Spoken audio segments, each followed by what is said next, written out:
How to use enhanced tagging feature on Instagram. This is what we are going to talk about today in this video. Make sure to subscribe to the channel. This really helps a lot. So without any further ado, let's move into the video. First of all, open Instagram app on your mobile. As you open Instagram app on your mobile, then you have to go on the plus option that is located down below and click on that.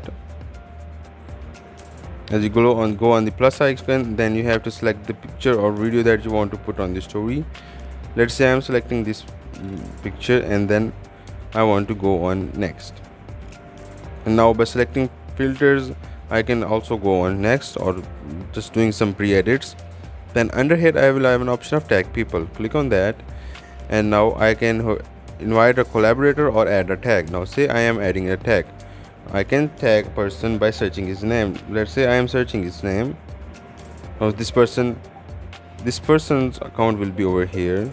Now if I want to add invite collaborator, I can click over here and invite a collaborator, like this, and now this will also come over here. But now by tagging in the personal profile, all things, I can tag them over here. This is all from the video. Make sure to subscribe to the channel. If you have any question, put it down in the comment section, and also don't forget to hit the like button. Thank you.